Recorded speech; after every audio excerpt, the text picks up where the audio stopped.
Buongiorno a tutti e benvenuti a questa nuova diretta di Radio GAMeC. Mio nome è Alessandro Rabottini e buongiorno a tutti, benvenuti a questa nuova diretta di Radio GAMeC.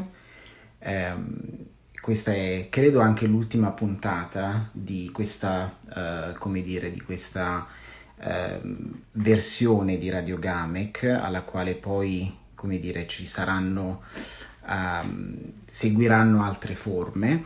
E oggi ho il piacere di avere con me, per questo mio secondo takeover, Alex Farquharson, che è il direttore della Tate Britain, nonché chair del Turner Prize. Quindi questa conversazione sarà in inglese e spero che molti di voi gradiranno le cose che Alex ci dirà. Quindi vediamo se Alex è... Aspettiamo che si aggiunga. Hey Alex. Hey Alessandro, good morning. Hi. Good morning. Can you hear me? I can hear you. I Really? can see you. So we're all Likewise, and very good to see you. Wonderful to see you. Hopefully we will see each other soon. Indeed. In flesh. Yeah, indeed. That all this will be over. I have to say just one thing before we start. On my street today, all sorts of things are happening. They're digging, they're doing electrical works. So if something happens from the technical point of view, I must apologize with you and with all the people that are listening. But yeah, something came up, and so they're now trying to do digging and everything. Well, obviously lockdown is lifting slightly where you are. Exactly. So first of all, thank you for accepting our invitation to be with us today. That's very kind of you. And when Lorenzo Giusti, who is the director, the artistic director of the GAMeC, invited me to do a takeover of this Instagram channel, I thought of you for many reasons. Well, first of all, because I respect very much your curatorial practice, but also because you have a little bit of a history with the GAMeC. In fact, I believe it was 2011, you came to Bergamo. I was working at the time as curator, and you came to be part of this international jury for the Lorenzo Bonaldi Award, which is an award that I believe started in 2003. So it has a long history. It's now in its 10th edition. And it is an award that the GAMeC developed with the Bonaldi family in order to support the practice of an emerging curator. So it's an award that has been given to many curators that later on developed a professional practice. They made a career. Then I believe it was 2005, we expanded the concept, and together with the prize, we also had an international symposium. So we wanted to expand a little bit on basically the educational platform, the educational framework of the prize, and not just have a competition, but also have a moment for emerging curators to sit together with established professionals and have a chance to confront their views. So you came in 2011, I remember very well. You were together with Victor Misiano and with Giacinto Di Pietrantonio, that at that time was the director of the GAMeC. I have very good memories of you with the younger curators. You were very generous, very, very very nice to be with. So I wanted to give people a little bit of context. And so I'm sure that you also have really nice memories of Bergamo and of the institution. Alex, I believe that we can't hear you. Ah, I believe we can't hear you.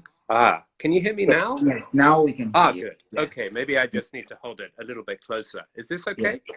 Is this All right. okay? So, Now we sometimes can the hear internet you. it's good here, but occasionally it wobbles. Okay, it happens. That's not a technical word. Yeah, no, I have very fond memories. I really do. And I remember going around the collection with you. I remember, because I don't think there's well, maybe there is, but Salvino is not terribly well known in Britain. And so I remember encountering his work in the flesh and us talking about it. And I also remember the charms of Bergamo, including walking through it at night. Oh my God, I mean, it's such a beautiful city. We all hope to go back to Bergamo like very soon and to enjoy, like, you know, not just the historical center, but like it's really like a city that I'm really attached to. Wow, so I'd like to join. So when I thought of like starting like digging it a little bit like into your curatorial practice, because there is specifically one show that I wanted to discuss with you a little, which is a show that you did in 2009. You were at the time director of the Nottingham Contemporary, this art center in Nottingham. And while the museum was still under construction, you did this show which was titled The Impossible Prison, because it was actually a show that was happening in a former prison, which was later turned into a museum of crime and punishment.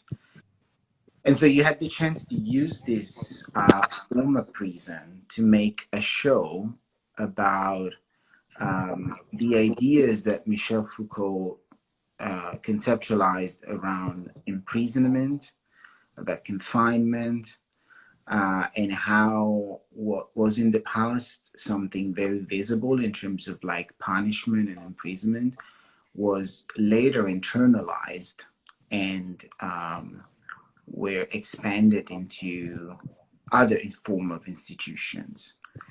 So, I mean, I'm not saying now that the lockdown was a form of imprisonment or that the majority of us experienced something remotely close to what it means to be in prison.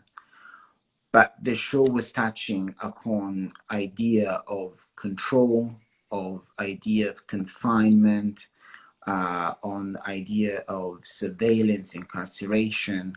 So all these issues, all these concepts are like now very relevant.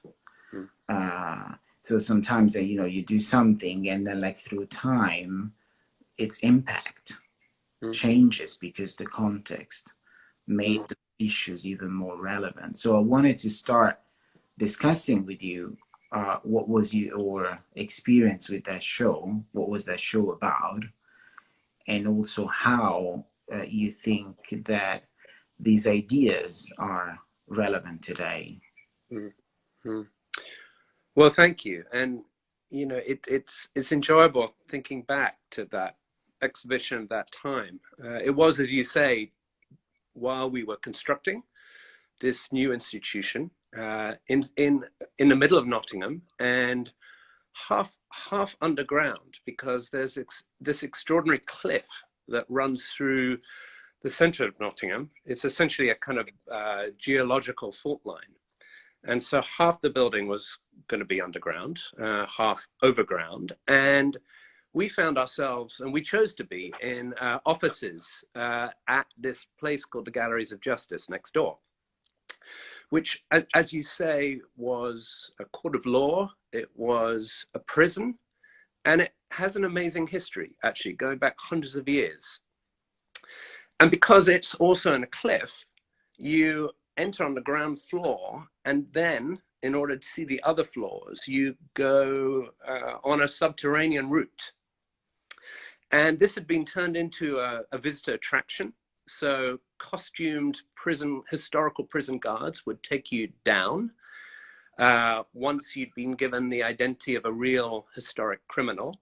And you were essentially led down an architectural history of the prison system. And our offices were there because they were next door, and because as part of their business model, they hired out office space upstairs. And, you know, I was reading Foucault, like so many other people at that time, and had been reading him. And I was just struck that here we had, in architectural form, you know, the whole arc of the history he talks about. From, you know, the beginning, where punishment takes the form of a gruesome, spectacular theater, you know, to shock and deter people. And by the way, the church is just over the road. So you can imagine these sort of two forms of social communing and control being together in the center of the city. Through to the development of the prison system, from, you know, early dungeons. And as part of this complex, there was a little police station, a Victorian police station, that featured maybe about 10 cells. And, you know, to step back in another way, we were, you know, we had a program to deliver, an artistic program. We had a small budget to deliver it. This was in advance of opening, to build an audience, to begin communicating artistically. And, you know, our thought was, rather than find somewhere that could be a kind of ersatz art center, you know, a kind of white room somewhere, that it would be more interesting to link the fabric, the very local fabric of Nottingham, with these, let's say, international, transnational political issues and the ideas and intellectual histories they belong to. Actually, the people running the Galleries of Justice, which also hold the national collection of the prison service, didn't know of discipline and punish.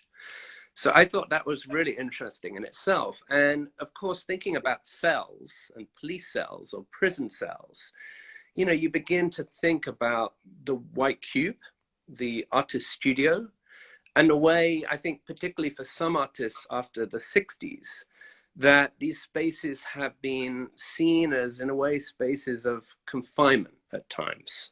And that artists from the 60s, through often by working with performance and architecture. So after that moment, you know, that moment that Donald Judd, you know, famously expressed as being a time when half the interesting art is no longer painting and sculpture, when artists were sort of thinking about, in a way, the kind of stripped down basis of what an artistic action could be, you know, they were quite soon up against the confines of the studio where they were making the work, and the studio itself became an element in their work, and their own corporeal presence became an aspect of it, as did the anticipated spectatorship of the viewer. So there you have a kind of triangle of a relational triangle that is not unlike thought, let's say, pessimistically, or when one begins to think about relations of power in that nexus, as, you know, not being unlike or being analogous to the predicament of the prisoner in the cell, and the cell and the prisoner always being observable to the prison guard, which, you know, leads you to that famous image of the panopticon prison that Jeremy Bentham, the English utilitarian philosopher, dreamt up as a kind of utopia for how one manages very large populations of prisoners, and how, moving into the age that Foucault calls the disciplinary age, where the powers that be become interested in issues of reform, which Foucault was always suspicious about. He treats any improvement as, you know, he looks at it as a technology of further refinement of control. That, you know, the panopticon famously is this sort of architectural machine that allows the whole population of prisoners to be seen at any one time by a prison guard who can't be seen, him or herself, in a central viewing tower. And of course, this has become the motif for a society of surveillance that has taken different technological forms since. You know, our streets, of course, are crowded with cameras, CCTV cameras. This actually happened in Britain maybe a little earlier on than the rest of Europe because of the mainland terrorist campaign of the IRA in the 80s. You often can't see these cameras, so you don't know you're being watched. And now, of course, we're in a different era again, where you have artificial intelligence able to recognize the faces of people through cameras, and they have algorithms at work that are constantly, you know, identifying, sorting through this massive data, and, you know, holding up examples of people that you know, are maybe to be suspected or whose movements are to be known. You know, maybe, you know, one of the most complete examples that, you know, of this, but it pervades society is China today. You know, and again, that links to the strange world we're in now of coronavirus.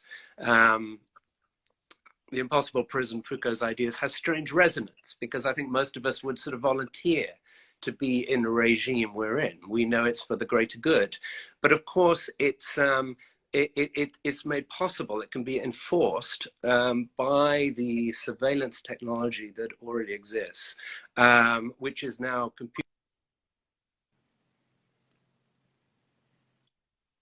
I think it's interesting to see how authors through the different decades, they absorbed, so they embraced certain technology to talk about, like, sort of some of these issues. I mean, as you said, for example, in the 60s and in the 70s, I believe that you had works from Bruce Nauman and Vito Conci in the show. Graham, yeah. And in a way, the use of the camera and of the studio was more a comment on the act itself of making art, while today, really, like, a lot of artists are going out into the world and using technology, like existing technology, to comment on, not about like the act of making art, but to comment on social political issues, you know, like to the point that you have forensic architecture, like basically relying on footage that has been produced by CCTV camera and stuff like that. Right. And I mean, it may sound a little bit of a silly question, but I've always thought, if the concept of a show was like a musical score that can be reinterpreted through time and change because things change, because the practice of the artist changed, and how would it be to remake, actually, to use the concept of a show as a blueprint, and to not to remake the show after 10 or 20 years, but how things would be different is if you would take that score, that concept, and adapt it to what's happening in the world right now. Because, you know, like with other media, with other languages, with other disciplines, we do it. You know, we adapt. Design can adapt to a different technology, and so the same idea can be executed in a different way. It doesn't happen with the history of the exhibitions, but I was just raising this idea because it's so relevant, what you did back in 2009, and we're now all dealing with something that, you know, deals with those issues. So how that show would change today if you had to remake it, considering the current situation? Yeah, I mean, it's often tempting to think about remakes or expansions or updates, and, you know, maybe to we talked a bit about the 60s generation, and in a way they were dealing to some degree with a vocabulary, a kind of abstract vocabulary of what it means to be confined, what it means to be observed, and perhaps indirectly. But, you know, you mentioned research architecture and their amazing work. Multiplicity were in the exhibition, who consist of Alessandro Petti, Italian artist, and Sandy Halal, a Palestinian artist. They were later joined by A.L. Weizmann, who gave a lecture at that time during the Impossible Prison that was looking at the kind of carceral urbanism of the occupied territories in Palestine. And that he hadn't begun working with Alessandro and Sandy. They then worked for a number of years. We did an exhibition, Decolonizing Architecture, later. And the Multiplicities project, Alessandro and Sandy, it was in a way a performance project where an Israeli with Israeli papers and a Palestinian with Palestinian papers made the same journey from west to east, Palestine and Israel. And for one, the journey took 11 hours. For the other, it took 2 hours.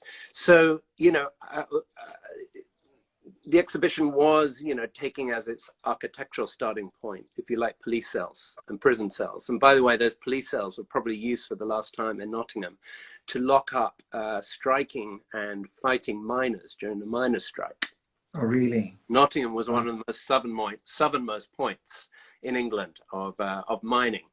So I think it closed in 84, 85.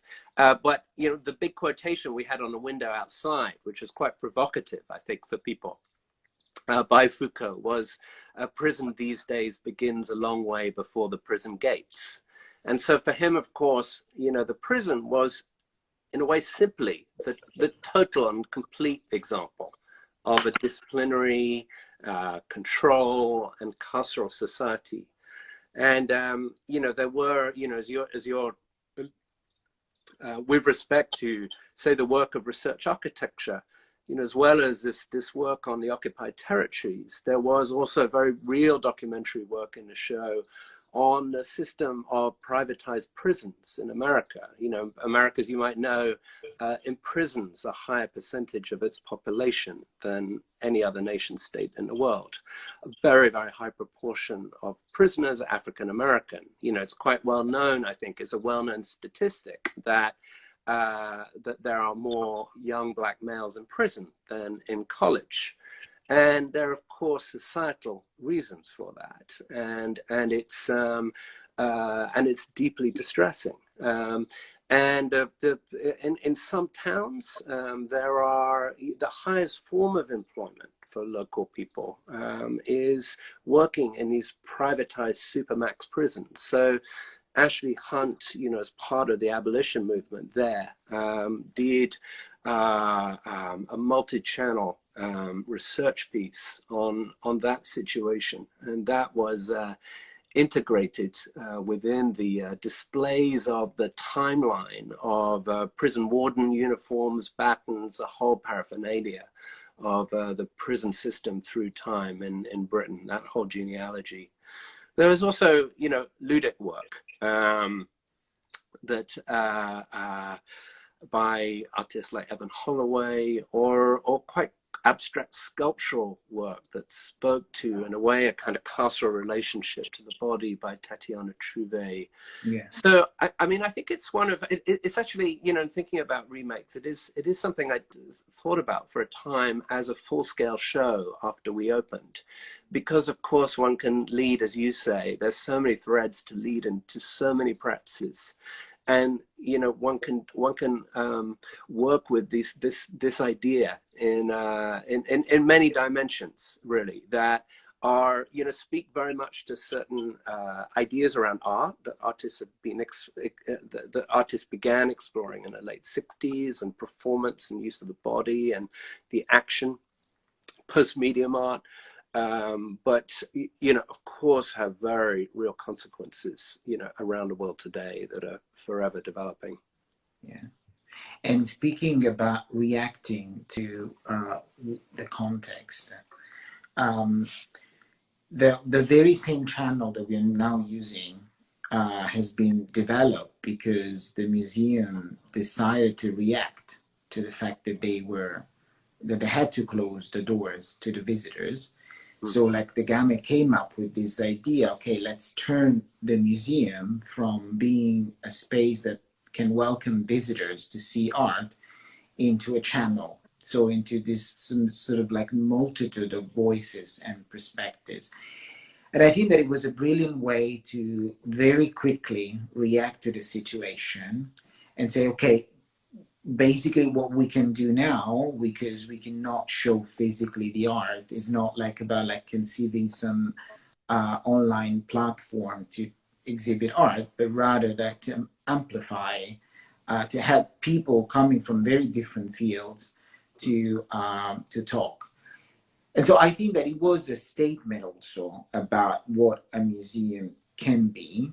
I think that like we will have time in the future to absorb certain ideas and to understand what we can do. And there's been a lot of talking in the past recent weeks about like what the museum will be in the future, what the museum really is.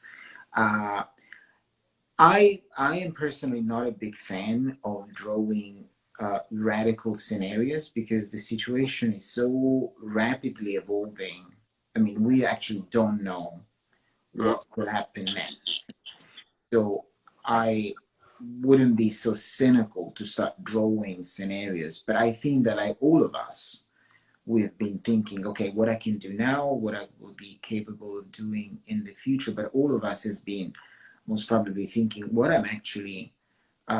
is actually the function of what I do, what is the purpose of what I do, and how my work can contribute. So I was wondering what, basically not what are your thoughts about the future of an institution, of a big museum. I mean, you run the Tate Britain, but what at the very core you think that is a museum? What at the very core you think is the function of an institution, and if we can restart from there to see what will happen in the future.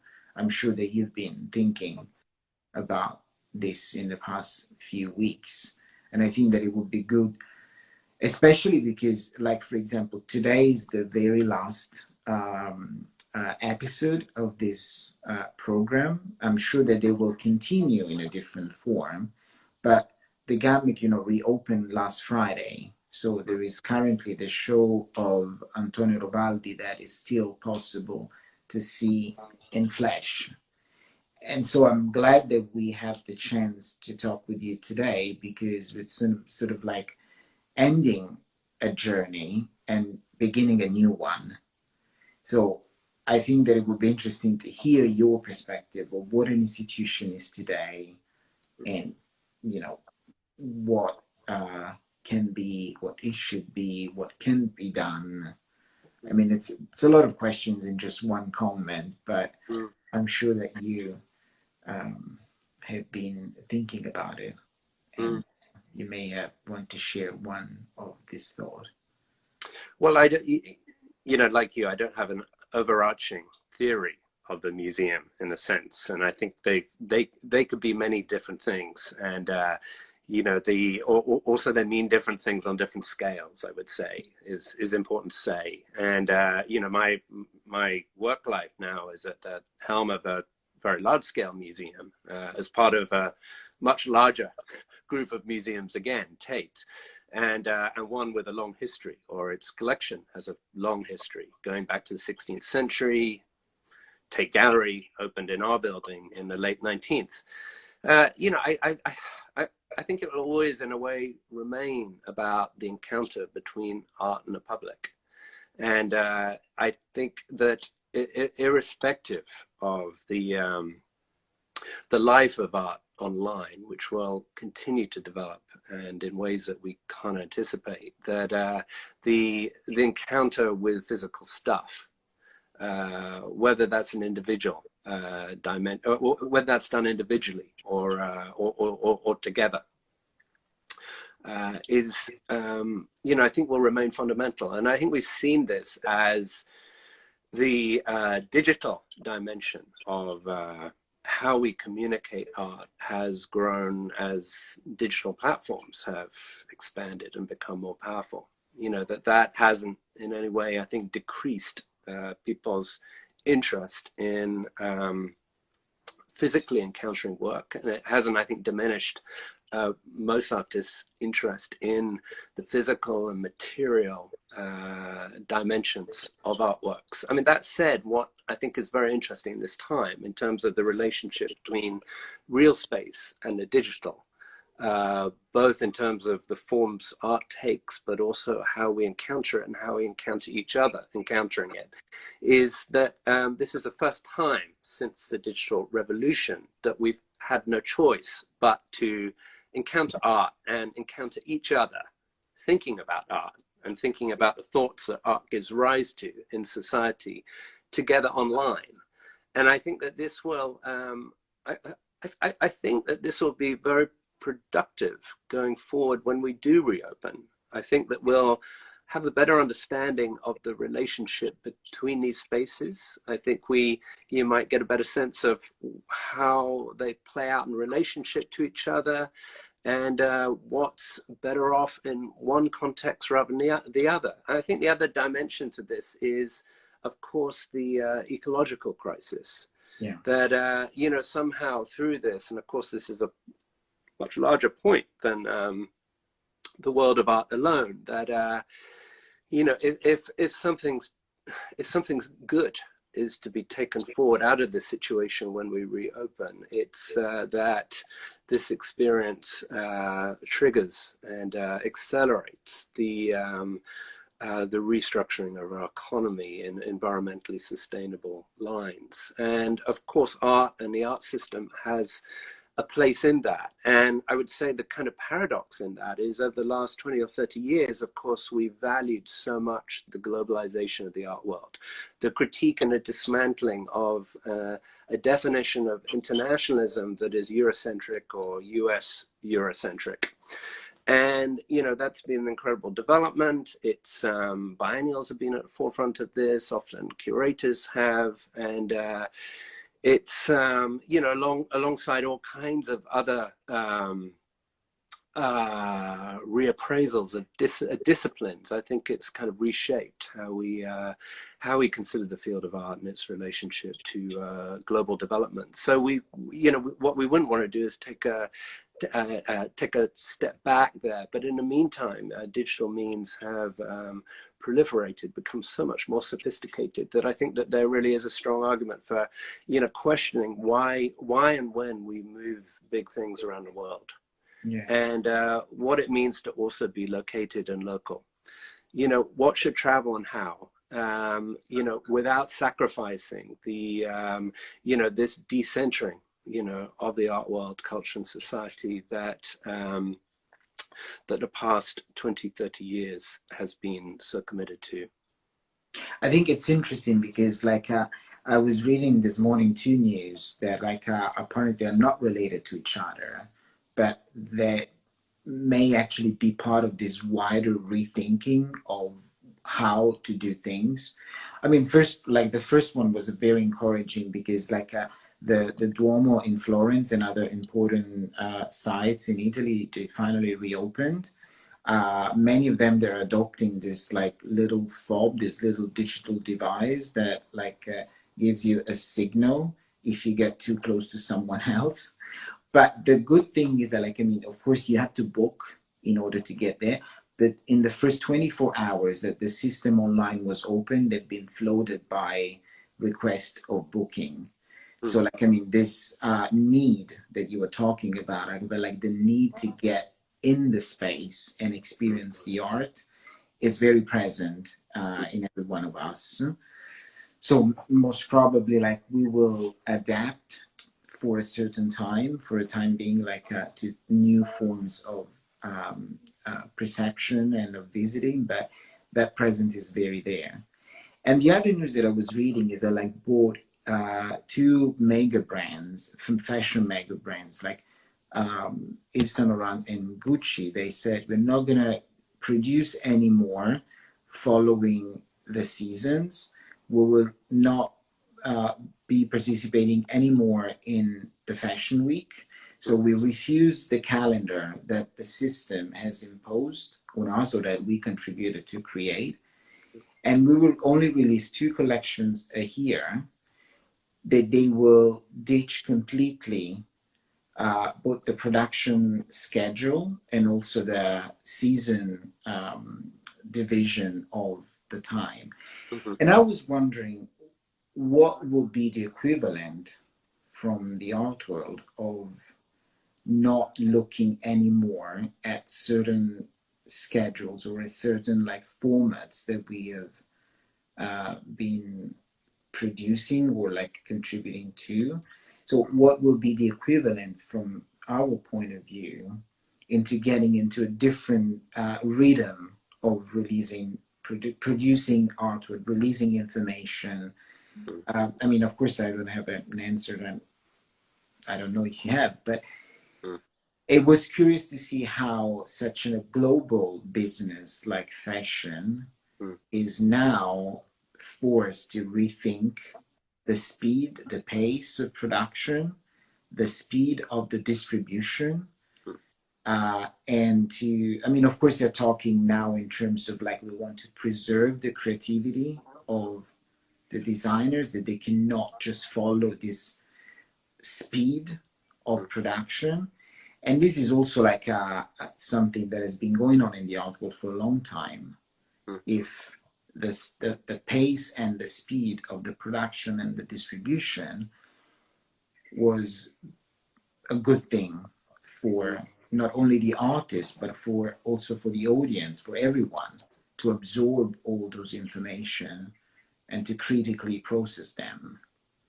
So these are like two things that there were some sort of conflicting messages: the need to be in the space, to go back to looking at the art in a physical space, but also like the need to slow down the pace of production and distribution.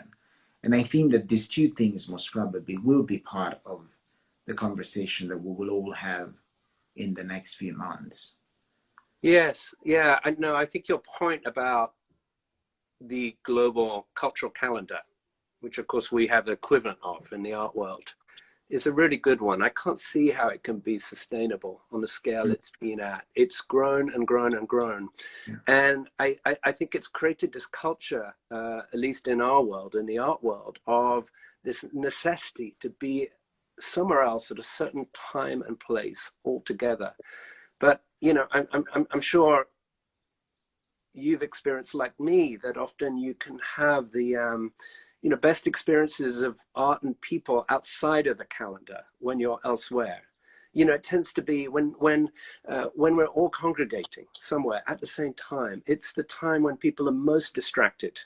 It's highly accelerated, and I wonder how much depth there is. There's often, you know, an excess of art to see. It's punctuated. One's encounter with it is punctuated all the time with one's encounter with friends and colleagues, and you know, there's been this sort of culture of distraction that I think has come at certainly a high environmental toll that we can no longer afford.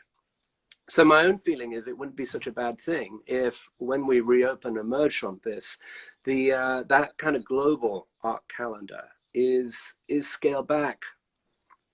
And, you know, for one thing, I think the one price we've paid with this global art calendar is that I think it's certainly been the case with galleries, is that commercial galleries have sometimes become, in a sense, virtual operations, although they're there in cities, that a lot of people have stopped going to them and instead go to them when they're all aggregated in a fair. I mean, obviously that's a scenario you know a lot about, and you know that feels to me a kind of unbalanced situation, you know, and you know, in some ways, I miss that time when you could really know and get around an art scene intimately, and that you're only thinking about, say, one person's art or an exhibition at one time. And I wonder if there's too much to be gained from the kind of speed and volume at which we've come to know art of late. Yeah. No, I think there is a lot to say and a lot to think about that, because on the way, I think that we all feel that need, but on the other hand, I think that also like lots of people, they actually got access to the art world because of the volume of Sure. the things that we produced. Yeah. So there is a balance, I think, that we need to establish, because it is true that like the art will became, the art in general became more popular, which is a good thing. Yes. Many more people, they had access not only to see the art, but also to make it and to discuss it. So in a way, I mean, I most probably myself am the product of a wider access to the art, you know, compared to, you know, my background and everything. So like, I mean, there is, Alex, because I think that we have a very few minutes less, the last thing that because I wanted to go back, because I went through, well, reading a little bit and about what you did in the past. I've noticed that like you had quite a few experiences as curator with Italian culture or Italian figures, and that's, you know, it's striking to me, because like from Italy we always think, okay, like, you know, other than like the most notable names from Arte Povera, there is very little known outside of Italy. But as you have done, you know, you've curated shows with Italian curators, you had Italian artists in the institutions that you run. So what are your dearest memories of the figures that you had the chance to work with? Well, in Nottingham, we were lucky to do solo shows by Carol Rama, who I didn't meet. It was very, very late in her life. Irene Aristizabal, who was curating the exhibition, met her. But, you know, she was so old and infirm by then, but obviously living in this extraordinary space. And so that exhibition got, we at the same time we did a Jan Vo show, and Jan, I guess true to Jan, took a very perverse approach to planning his exhibition, in that he was in a way very reluctant to advance the conversation of what his own exhibition would be. I mean, it turned out to be beautiful and amazingly well conceived. Instead, he wanted to talk about what Carol Rama's show would be. And we hadn't invited him to curate it. But, you know, the upshot was he ended up curating Carol Rama's show. That works of his kind of migrated into hers, but never at the expense of hers. And so, you know, you had this intergenerational relationship between an artist and an artist curator. I think, you know, one thing incidentally that's always interested me is the artist as curator, and there were quite a few instances of that at Nottingham Contemporary, Glenn Ligon, Mark Leckie and others, Pablo Bronstein. And then another exhibition we did originated at Castello di Rivoli and was curated by Andrea Bellini, which was a retrospective, in a way a kind of impossible retrospective of Piero Geladi, you know, the figure associated with Arte Povera, and in some ways a quiet driving force behind Arte Povera. And, you know, later landmark exhibitions like Wenatchie's become form, both in terms of his theorization, but also his travel around the world, you know, networking artists that had this new sensibility. But he was also someone who exited the world of art very early on, which is kind of fascinating, stopped making art. And, you know, of course, there's a lot of talk in the late 60s about art fusing with life. But if one looks at what Piero did, he took that really to its full conclusion. And it makes a lot of the lifeness of the art of other people at that time appear in retrospect, you know, very institutionally bound. And, you know, he in a way disappeared into the countercultural and the politically radical layers of society, both in Italy, and to this day he puts his work at the service of protesting initiatives that will be environmentally diminishing. He, of course, runs Arte Vivente. I hope that's still going. I know it was financially precarious, but truly visionary. I mean, he was absolutely ahead of his time in terms of bioart, in terms of activist art. And in fact, so much of what he was doing when he wouldn't have called it art and other people weren't calling art, if done later by younger artists, would be considered art, because of course our definitions of art have expanded into activism since. And, very, briefly, that makes me think of Marco Scattini's Disobedience Archive, which I think has been seen a number of times in Italy, but also around the world. But it traveled a lot. It traveled a lot, didn't it? Probably. Yeah. And that, it began with autonomia. And so I'm also, was very interested at this time in the kind of, this reappraisal of the very radical politics of the 60s and 70s in Italy, and how that was politically and intellectually aligned to people like Foucault and Deleuze and Guattari, and how, provided something of a kind of lexicon that was then being picked up by the Occupy movement and so on. So, yeah, I think I've always found Arte Povera fascinating. I've always, it was both absolutely of its time. If you think about the post-minimalist movements, but it always went way beyond that in terms of, it was also out of time in terms of its symbolism, in terms of harking back sometimes to kind of relics of the classical. It was much more enigmatic. And then it had this sort of political dimension that was really quite elusive, but you see sometimes in Mara Mertz's late 60s work or Zorio's late 60s work. And where it's really located is Geladi. And, the fact that his politics were so radical and uncompromising meant that, he essentially left the group and, ended up leaving the neo-avant-garde, if you like.